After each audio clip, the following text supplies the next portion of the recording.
San Dimas meeting for December 9th, 2020. It's my pleasure. Grammarly does more than catch errors. Our president, with Grammarly, you can find really good, Dimas perfect words that make your writing sharp or... Thank you so much, Raymond. Thank you, everybody, for joining us today. Like Raymond said, my name is Dimas Chamber, and I am the president of the San Dimas Rotary.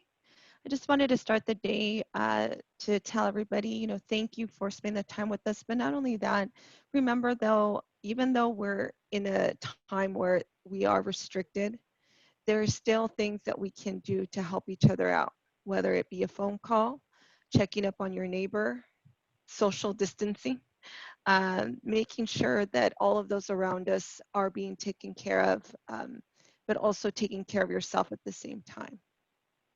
So thank you again for joining us today. And I'd like to have Steve Scott lead us with the Pledge of Allegiance.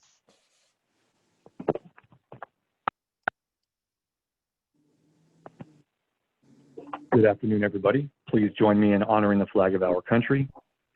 I pledge allegiance to the flag of the United States of America and to the republic for which it stands, one nation, under God, indivisible, with liberty and justice for all. Thank you, Steve. I'd like to ask Casey to lead us with the invocation. You would be so willing to bow your heads. Let's pray. Almighty God, we thank you that in the midst of isolation and separation, you have the whole world in your hand and you have the power to connect us. So we shall overcome, we shall rise up, we shall make a difference, and we shall not give up in sharing hope, impacting the world through service, and sharing the good news that we can overcome. Thank you for this opportunity today to gather and to be reminded that the power of community can never be stopped. In your name we pray. Amen. Thank you, Casey. That was beautiful. I'd like to go ahead and start with introductions. And so those of us, before I introduce our speaker of the day, first of all, my name is Dimas Chamber. I am the president of the San Dimas Rotary. I've been a Rotarian, I think now close to 3 years. Well, I am a licensed loan officer and I service pretty much the whole nation. So I'll go ahead and pass it on to, since I have Raymond's face right here looking at me, pass it on to Raymond. Hi, Raymond Foster. I'm the president-elect and also currently the public image chair, and I am the face of Rotary. Merry Christmas and stay safe. Raymond. Thank you, Raymond. Go ahead, and Casey. Hello, Rotary and friends. My name is Casey Cox. I'm a health coach. My wife and I lead a company business for health coaching called Lead to Freedom. And what we enjoy doing is guiding people to health and wholeness, one healthy habit at a time. It starts with a conversation and leads to transformation. Glad you're here. Thank you, Casey. Steve?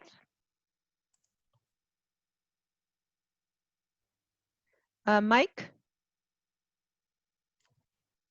Hi, everyone. Mike Wallace. I am the president of Better Home Financial. We are a mortgage brokerage on Bonita Avenue in downtown San Dimas.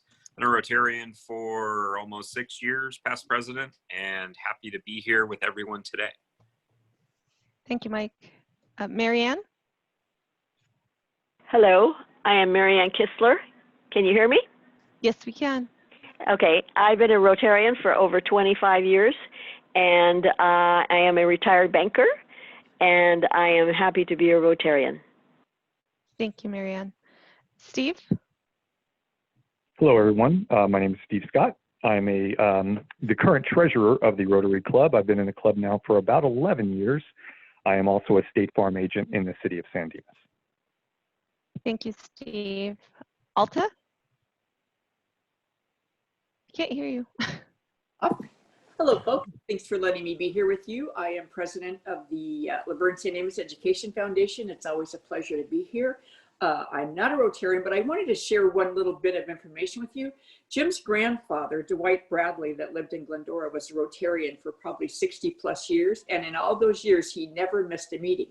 if he was out of his community, like he lived in Visalia for a number of years, whatever, wherever he was on vacation or wherever, he always looked up a Rotary meeting and always went to a Rotary meeting. He started the Businessman's Prayer Breakfast in Glendora probably 50 some years ago. So anyway, I do know about Rotarians. So thank you very much. You guys do an amazing job, and thank you for what you give back to our community.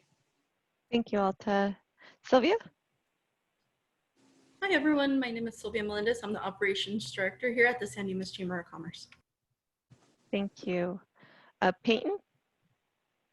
Hello everyone, I visited a couple weeks ago and I'm back. My name is Peyton. I'm the Sales and Marketing Rep for ServPro, Restoration Emergency Services in Glendora and San Dimas. Happy to be here. Thank you, Peyton. So now I get the pleasure of introducing our guest speaker. Her name is Rachel Alexandra O'Neill. She is married to Michael, her husband, for about 46 years. They reside in Brownstone, Michigan, near their 2 adult children and their families, which include 5 grandchildren. Michael and Rachel are active members of the Trinity Christian Church and serve their community and church through Little Dresses for Africa, a nonprofit 501c3 Christian organization established by Rachel in 2008. Little Dresses for Africa is a nonprofit organization that distributes little dresses made of pillowcases by volunteers from all over the world to plant the hearts of little girls that they are worthy. Through these distributions, children are honored and needs are met with the focus on clean water, education, and community. We're not just sending dresses, we're sending hope. Rachel holds a Bachelor's of Arts degree in sociology from the University of Michigan and a master's degree from Central Michigan University in business. Rachel has led team trips to Africa twice a year since 2008. Because of her humanitarian efforts with Little Dresses for Africa, Rachel has been honored by many gracious organizations and speaks to groups to encourage involvement and raise awareness of the pilot of little girls in 3rd world countries. So these are a couple of the awards. 2020 George Bush Points of Light Award for Community Service, 2019 Presidential Service Award, 2017 Women of Global Change, Alpha Kappa Alpha, 2017 Distinguished Women's Award, City of Inkster, 2012 Salute to Women by the American Association of University of Women for her role in the enhancement of the lives of children and encouragement of community involvement. 2011, the Distinguished Women's Award by the Delta Kappa Gamma Society in International Regional Conference and San Diego Classy Award finalist. And 2010 Area Community Award by the Daughters of American Revolution. So without further ado, thank you for joining us, Rachel. Thank you. I appreciate that. I was really hoping that would be edited down. I just sent you the quick version, and I didn't mean to go into all of that, but I really do appreciate. No, it was great. I had to read it all. I don't know. I just want to make sure that I can share this screen. Here we go. First of all, I'll tell you straight off the bat that this is not about sewing.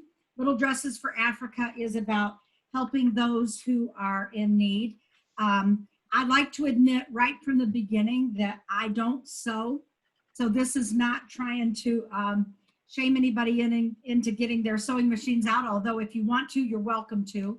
We get dresses from all over the world now. 30, 40 boxes a day come into our facility. We've been able to send over 8 million dresses to 97 countries. So it's just been something that started very small and has grown from there. I'll tell you a little bit about it so that you know where this came from, but I don't want anyone to think that this is just about sewing. It's much more than that. It's really just about the same things that you're involved in, and that is helping those who are in need. It began in 2008 after a trip that I took to Africa on a safari.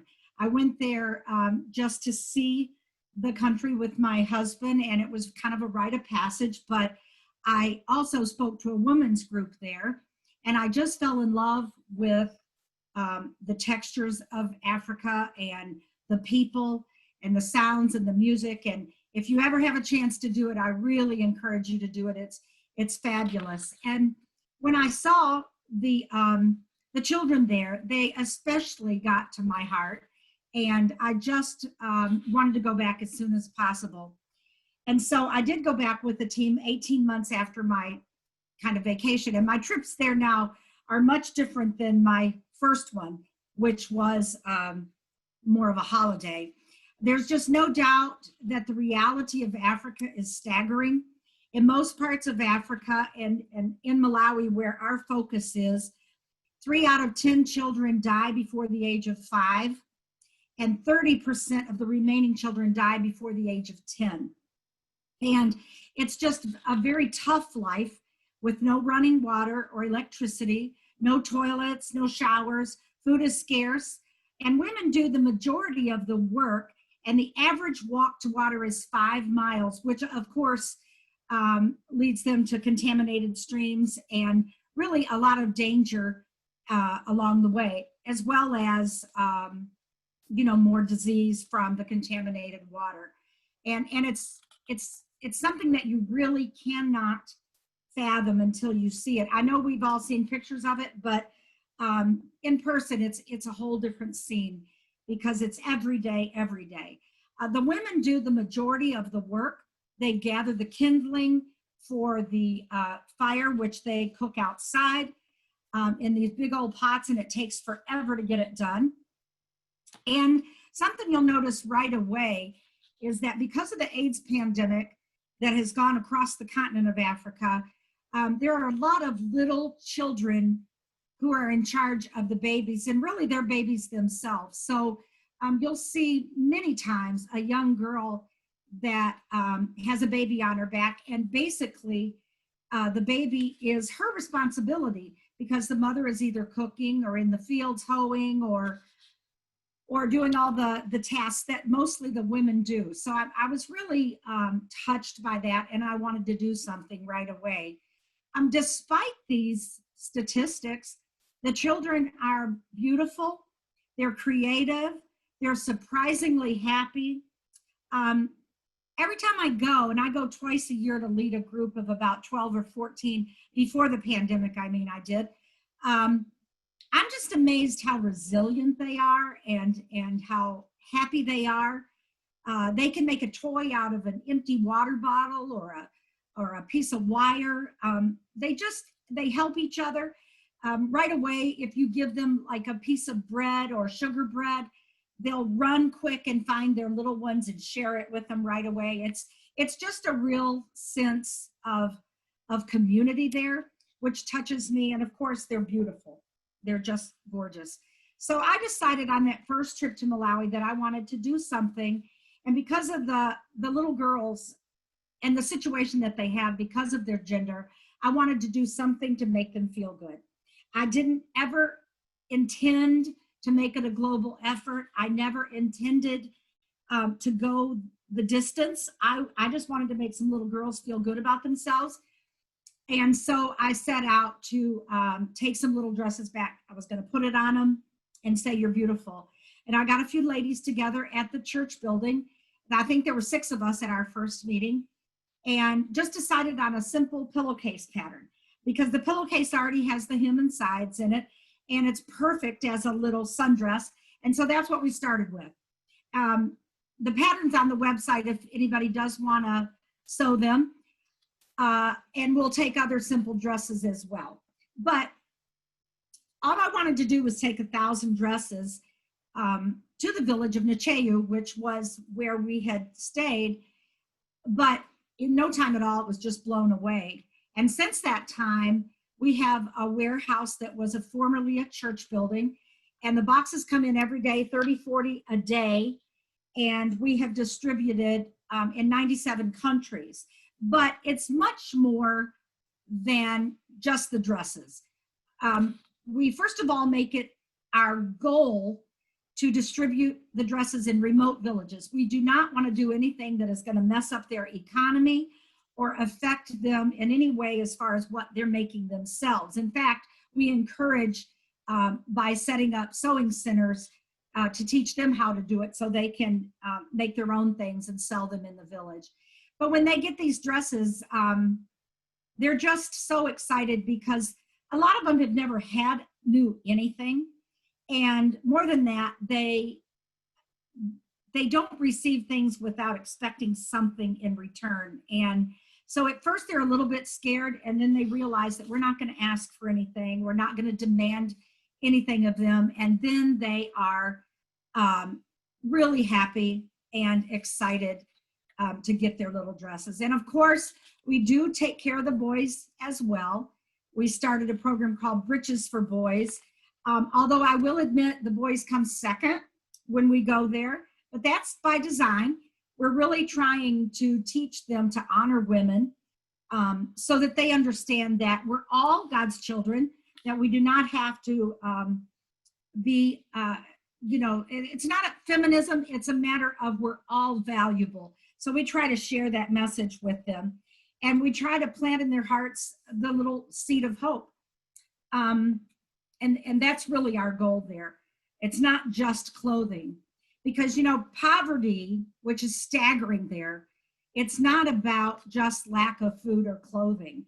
It really, there's all kinds of studies that indicate poverty is about feeling invisible and feeling that you're not heard.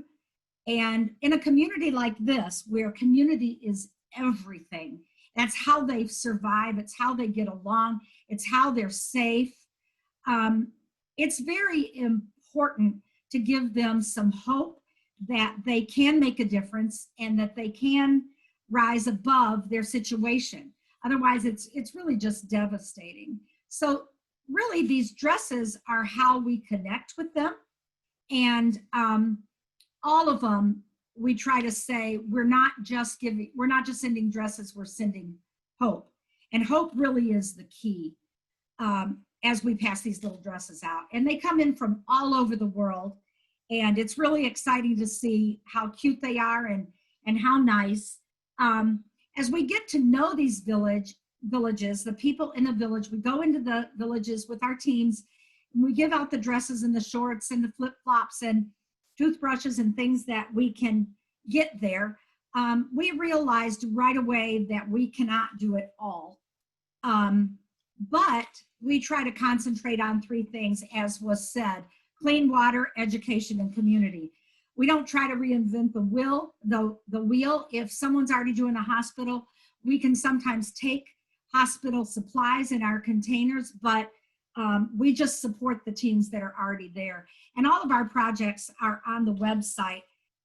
If you want to take a look at that, that would be most welcome.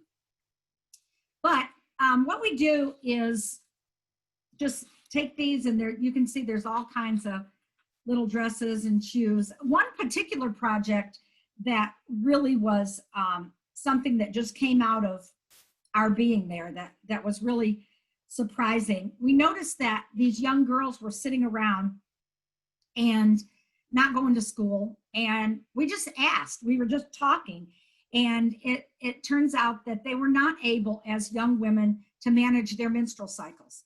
And so we started a program called the Dignity Program, and it is washable menstrual pads.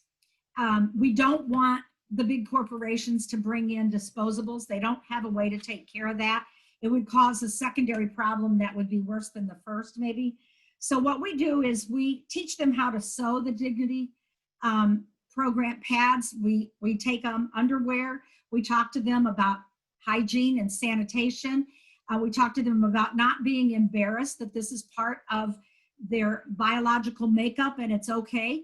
But we had girls just sitting around in the sand for 7 to 10 days. And of course they got behind in school and eventually quit because they felt embarrassed that they couldn't keep up. So this has been a program that has really helped the kids stay in school. especially, I mean, the girls stay in school, and it's been one that came out of just meeting the children and the girls and knowing that. So we have sent millions of these. I mean, literally millions, and it really is amazing to watch them. They literally, it's like feeding carp. They're so excited and they want them so bad. They really don't even have rags to use. So this is something that is really helpful, and we actually give them out with soap and a washcloth and a little bag, and really a sense of pride, because we want them to have the dignity of being able to take care of their own bodies. So realizing we can't do everything, we do concentrate on water, education, and community. And water is our number one thing because it changes lives immediately. It literally saves lives. Here's a picture of a place that we investigated when we were there to try. They were asking us to put a well in there. And this is literally where they got their water. This is where they got their water to drink, where they got their water to cook with, and to bathe in. And obviously a well is needed. And this is just an example of one place. They're all over the place. And the girls are in danger. I keep saying the girls because they do the majority of the water carrying, and it's about 5 miles to get water, and they carry it back on their heads and then they do it again. So we basically start, once we go there with our dresses, meet the village, then we start by putting a well in, and we definitely can see a difference in the village right away. The children are safer, they have less disease, they're more hygienic, the sanitation's better. We just really see a difference. You can tell when there's a well. One of our programs that we did in 2019, our goal was to raise money for 19 wells in 2019. And I'll tell you, everybody thought I was nuts. They really thought I was crazy. A well is $5,000, but it gives clean water to 3,000 people. And it's not just one village, it's surrounding villages. So that year in 2019, we just went for it. We thought, well, if we get close or if we get 10, it's still good. But we actually got sponsors for 34 wells. And it was a big year and an exciting year. And we were able to go all over Malawi and do that. And since that time, we actually have, even during the pandemic, we're up to 54 wells now. So we're really proud of that because those are individuals that are sponsoring wells. You can get your nameplate on them, and you can, a lot of people like to sponsor it for maybe a loved one or somebody who's passed on, or as a group. There's sewing groups that all get together and raise the money and then send the 5,000 and we put their name on it. Here in Michigan on our Wall of Fame, as well as in Malawi. And we send pictures so that you can see exactly where your well is. You can go on Google Earth and literally look at it. So this is what the Wall of Fame looks like here in headquarters. But I'll tell you, a new well is a big deal. We always celebrate it, and we talk about, how to take care of it. They form committees. They love committees just like we do.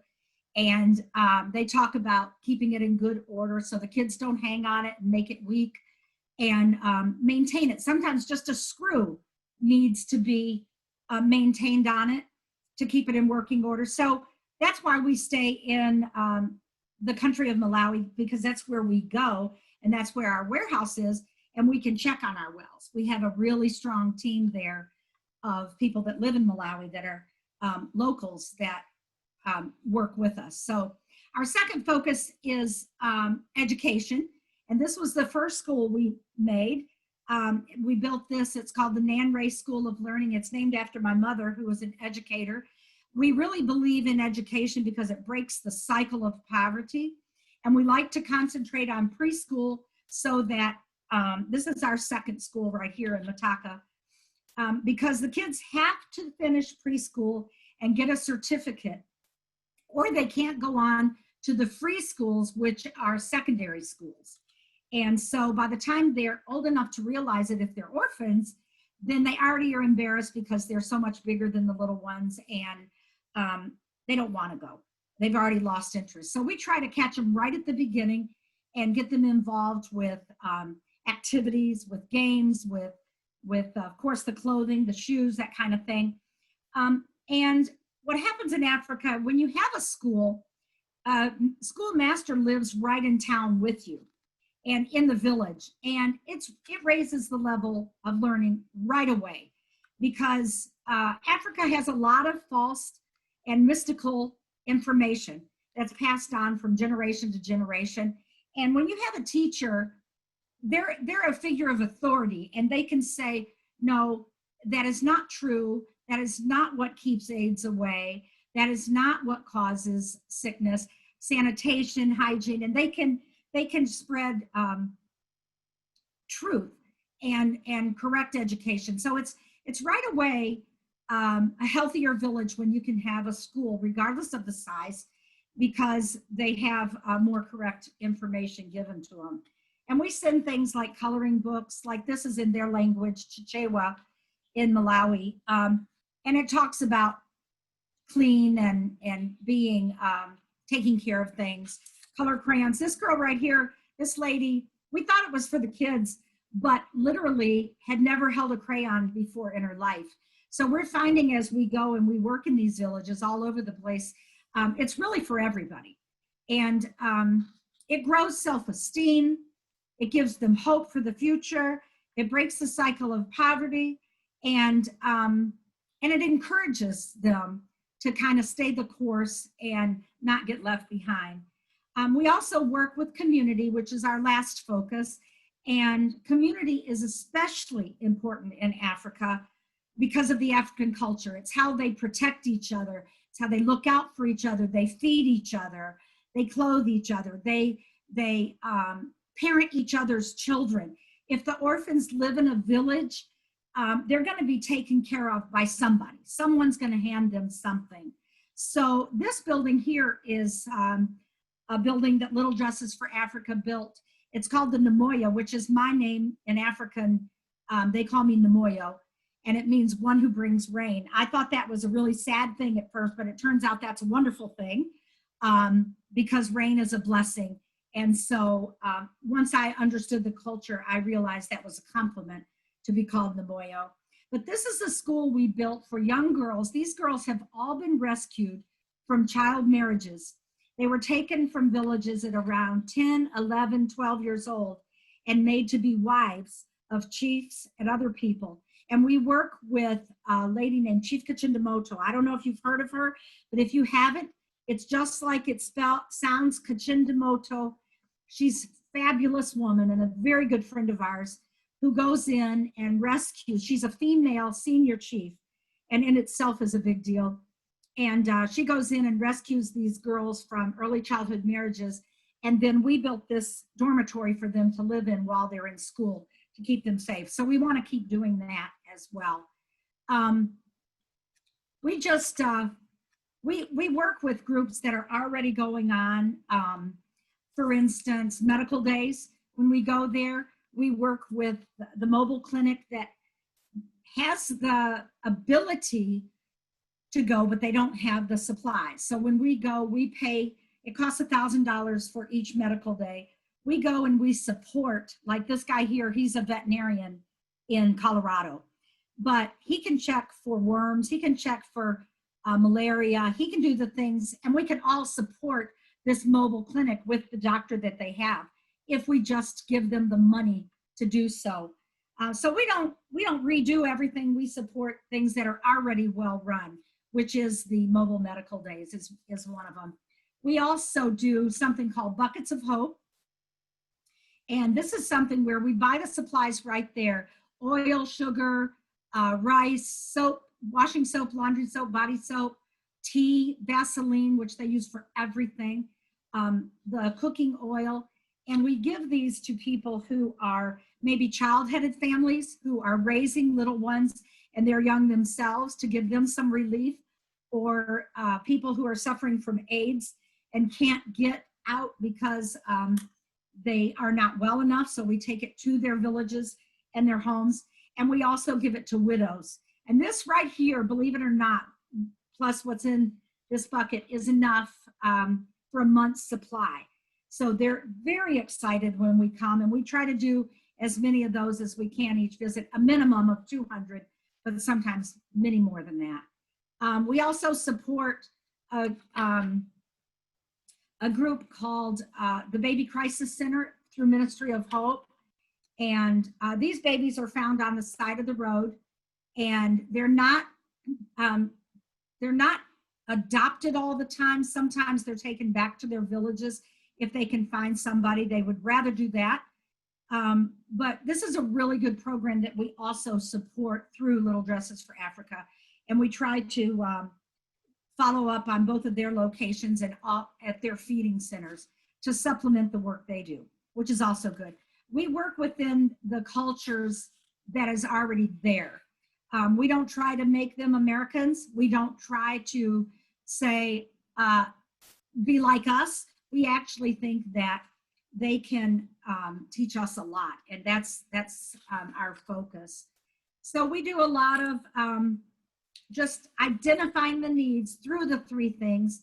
And the way we do it here is we collect the dresses, we size them, we get them boxed up, and we ship them on 40-foot containers. We just sent one actually November 7th of this year, and we send a shipping container. It takes about 3 months to get there. It's $12,000.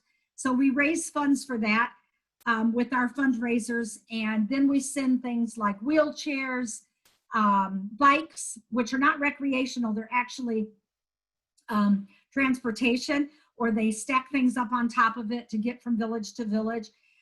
Tables, chairs, sewing machines. We definitely love the sewing machines. We have 2 sewing centers that help them learn a skill that is actually one that can make them money and is self-sustainable. We have a preschool. We sent in our last container all kinds of preschool educational community, educational aids, teaching things. So it's just something that we really believe in, because the container, you can ship things that you cannot afford to mail. So we've got one on the way right now, and it's definitely something that we like to do at least twice a year. We concentrate on orphans and widows because they're the most vulnerable, although we don't turn anybody down. If there's somebody there that needs our help, we're going to give it to them. This particular woman, her name was Naomi, and she was living in the cornfield. They had kicked her out of her village because they thought she was a witch, because she had had 7 children and they had all died.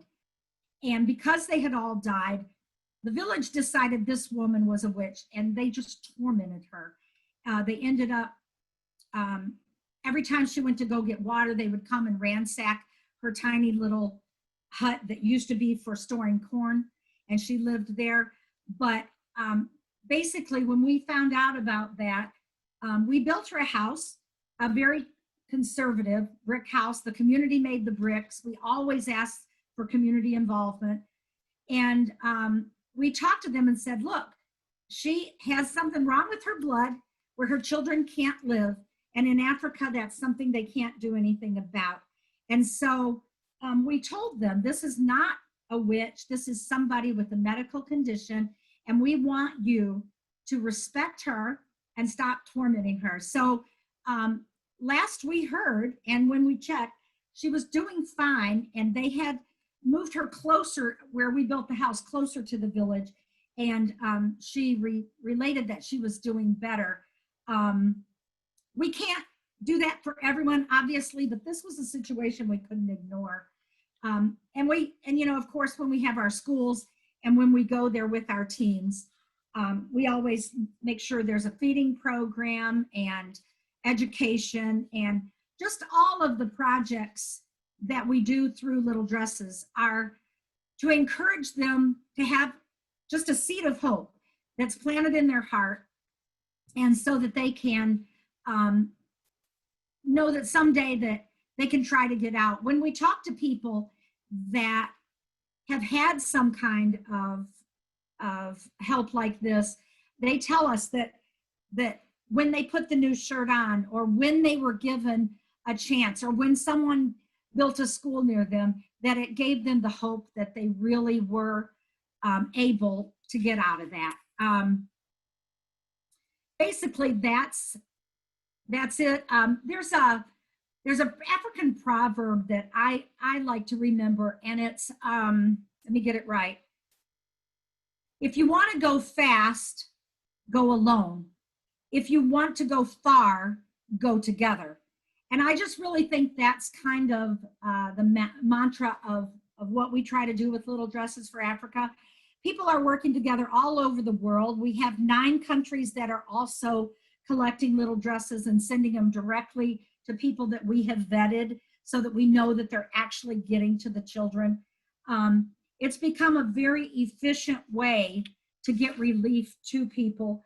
And I think that it's been really blessed because it's something tangible. These dresses actually go on the actual children that need them.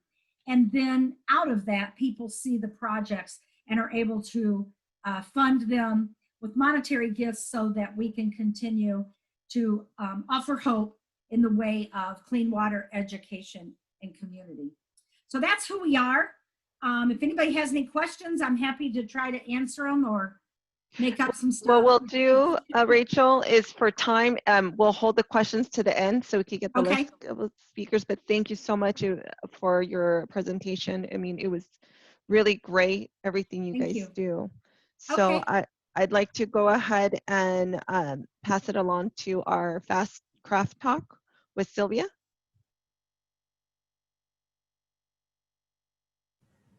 Hi, how's it going? I'm Silvia. I'm the operations director here at the San Dimas Chamber of Commerce. I just want to tell Rachel what an amazing presentation. It really touched my heart. Thank you for everything that you do. I just wanted to thank the Rotary group for having me. I just wanted to touch on a few things that we have going here at the Chamber. These are just a few things, some stuff to just put on your radar, put on your calendar.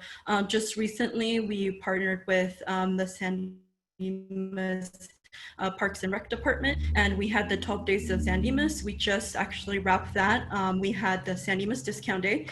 We partnered with the city and local businesses to provide them with an opportunity to showcase their products and deals for this holiday season. We put them on a map, and we partnered with Moxie Creative Services to do that. They did such a great job facilitating that, so we want to thank them. And I just want to make sure to really encourage everybody to please support small businesses at this time. Shop local. It is so important to keep our businesses going. So I really appreciate your support with that. And we also are doing a Shop Local campaign currently. It is not just open to our members, it's open to anyone. So if anybody is interested in showcasing their sales, through the holidays or beyond, please feel free to send that over to info@sandimaschamber.com, and we'll make sure to highlight that. And we also have a few fundraisers going on. We have a holiday wreath. It's only $25. We have a few left. And we are also partnering with one of our businesses in the Kiln on Arrow Highway to put together some holiday ornaments. We wanted to have an activity that was family friendly, and so we partnered with them. And for more information, please contact them. Their telephone number is 909-312-2379. Typically for December, we actually go dark, so we don't really have too many events, but the only event that we do have in December is a holiday mixer. It will be taking place on Thursday, December 17th. We will be having a paint and play. It'll be a really fun way to kind of network and get together and relax during this time. And we'll be providing the kits, so everything you need, we'll go ahead and provide it. We have a non-alcoholic kit and an alcoholic kit with a nice bottle of wine for you. We also partnered with one of our members, Sherry Fernandez from Complete Marketing Solution. She's helping us with that. in January, we're going to hit the ground running. Some of these are tentative, so please check back on our website for the official dates and times and all the participating vendors. So we're partnering with Railside Cafe for our first coffee hour of the month. Our chamber alliance, which is 4 different chambers, we get together and we have a mixer to be able to network across a segment of the San Gabriel Valley. The host is going to be Glendora Chamber. Our mixer will be tentatively, again, is with Southland Data Processing. Attorney Brett Strauss will be telling us about the new compliance in the new year. So if you have, businesses that are unsure of the new regulations, any laws, any things that you really need to pay attention to, please join us for our mixer on the 21st of January. And we're actually partnering for a luncheon, our first luncheon of the year, with, I always have a difficulty with her name. So Bhavani Feldman, she's the special programs technician for Bonita Unified School District. So we're partnering with her, and she's going to be talking about all the programs that she has going. On February the 9th, another huge mixer that we're going to be holding is actually going to be even bigger than the Foothill Chambers Alliance one. We're actually going to be partnering with a lot of San Gabriel Valley chambers in a huge multi-chamber mixer, and that will be taking place on February the 9th at 4 p.m. It'll be led by the Arcadia Chamber of Commerce, and we'll be co-hosting. And in February, for everybody that's here locally in San Dimas, we'll be having the State of the City with the mayor and the city manager and all the folks at the City Hall. And that will be taking place at 7:30 a.m. to 9:30 p.m. a.m. And it will be a virtual meeting. Please stay tuned for more details. And additionally, we will be having our first ever virtual job fair. We typically have our job fair in February, but this year it'll be a special virtual one. We always partner with Life Pacific University, and that's also the case this year.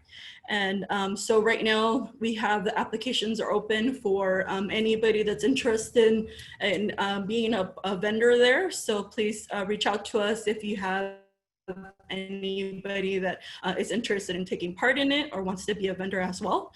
So thank you so much. And lastly, we have a lot of sessions that we are working on, additional speaker series. If you follow us, you know what I'm talking about.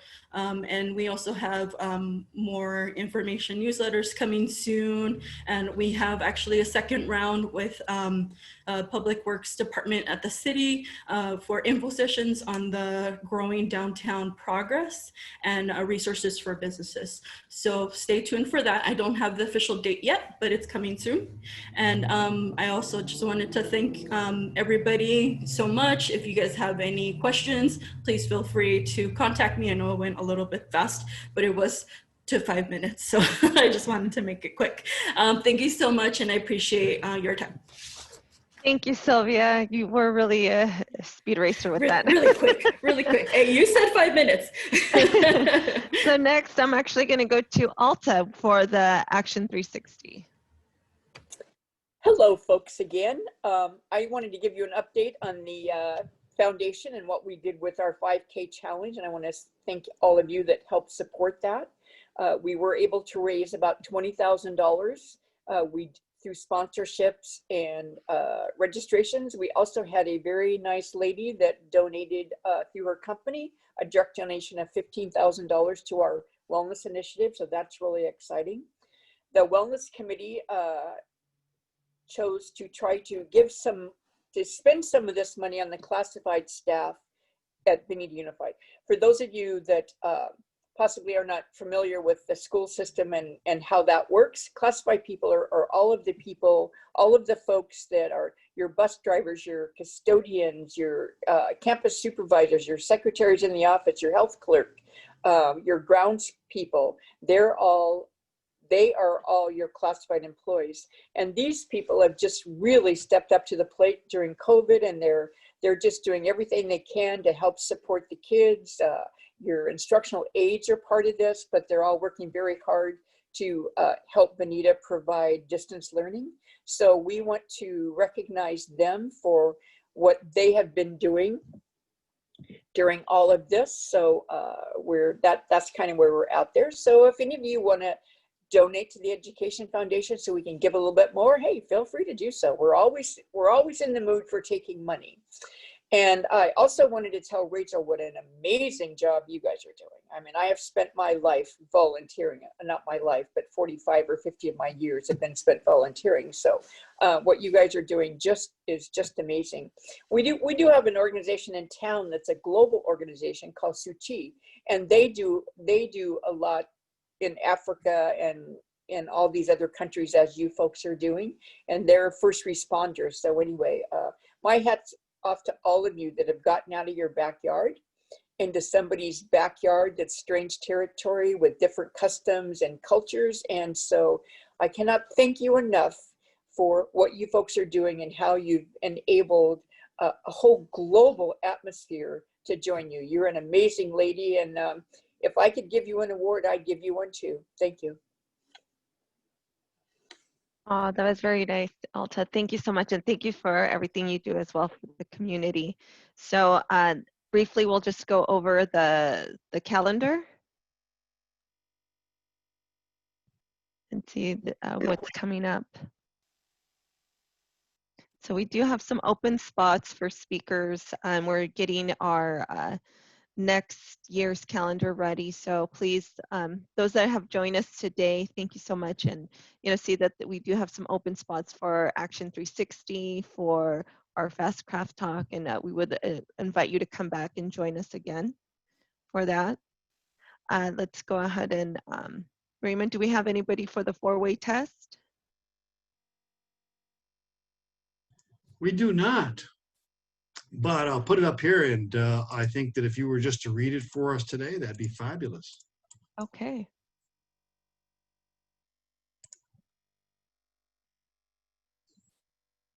Okay, so here is, oh, I have an echo. Here's our Rotary 4-way test. You know, I actually will talk about something. Is it fair? Now, what this means, is it fair to you? Is it fair to all concerned? That is the most important, I think, with anything in life. It might be fair to you, but that's not fair for everybody. So we have to be mindful. And this is something that I have to think about in my job as a lender, that I can't do something that would be fair to me, even if it would be like compensation or what have you. It has to be fair for all concerned, meaning my clients, my company. I can't just do it for the well-being for the client either. It has to make sense for my client. So that is one thing that that I have to take into light. Will it build goodwill and benefit and better friendships? So that's something that I think, because as a Rotarian and just as a person, I try to do as much things as I can that lead to a positive note and leave me with good friendships, right? So that's my little snippet with the 4-way test. And I would like to give a little bit of time to Rachel, if anybody has questions, because she had such a great the presentation. Does open up for questions for Rachel? Anybody have any questions for her? Thank you for your kind words. I appreciate that. Those that said that, I really appreciate that. Thank you. I have one hard not to go there. This year, this is the longest I've been away from Africa, and because of the pandemic, and it's been difficult for me personally. Although I've really been impressed with our team that we've got there. We have Malawians. We have what they call NGO, non-government organization in Malawi, we've been able to keep the projects going, and they've started the sewing center and preschool during the pandemic. So as long as the money kept coming in, we could keep financing it, and they really took the lead on that. So we're really proud of the fact that they showed the initiative and the self drive, and just a little bit of some Zoom calls, that the work continued. So it was really good. It's just personally been difficult because I like to go there at least twice a year. So do you only accept either the patterns being made and not like if somebody had dresses to donate? Well, unfortunately, we get taxed on clothing that's used, and so we can't take used clothing. There's too many. There's an economy thing there where that's some of the businesses there are taking, like Salvation Army clothes and stuff like that, and so we can't do that. But the ones that are even from repurposed pillowcases, we don't get taxed on. So anything that's educational, we don't get taxed on. So we're just real careful with what we send in the container, so that it's, we use our money the best way we can. So we can't take used clothing, but strangely enough, and maybe it's not that strange, they don't tax us on boys' used clothing. Call that. Wow. Now, wow. That's a whole other subject. That's a whole other subject. But we do take those, and we haven't had any problem with that. So it's interesting. Well, thank you for that. Anybody else? Any other questions? I think I have a question. Rachel, how do just anybody, how could we help support your organization? And also, just out of curiosity, is there any apprehension to the girls that are rescued, and how do you deal with that? Yeah, well, the website, littledressesforafrica.org, of course, monetarily, that's always a consideration. If a group wanted to sponsor a well, that's always ongoing. We can do that. We have people, and we also check on the wells there to make sure they actually go in, and we get pictures, and you can even see it on Google Earth and all of that. So that's really something we're very, very careful to make sure what we're funding actually happens. Unfortunately, when you get across the world, there is corruption, and we have to make sure that that doesn't go on. So we're very diligent about that. As far as helping, if someone wanted to sew, we'll take any kind of simple pattern. Boys' shorts, always welcome. We never get enough of those.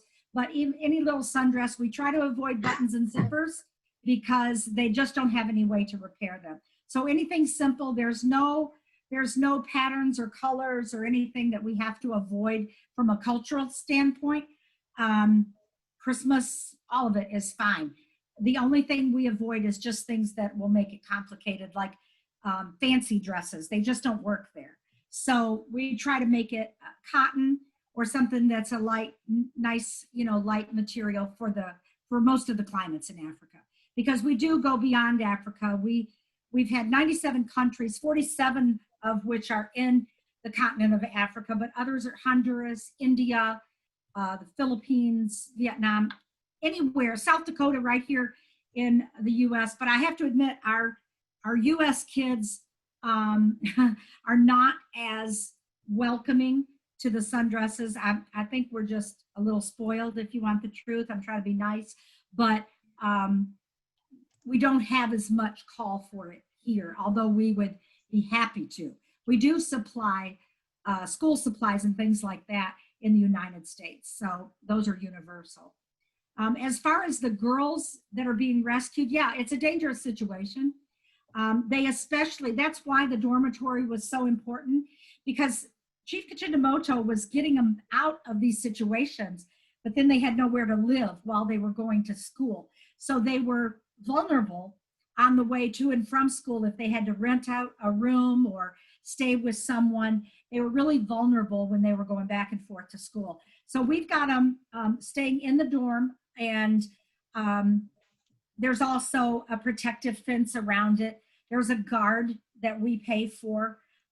You'd be surprised how small the salary is, but it's worth it because they literally, they're in danger. However, Chief Kachinamoto has a lot of power, especially for a woman, and she can tell these chiefs that in her district, which is Dedza, that if they continue to take a young wife, they're not a chief anymore.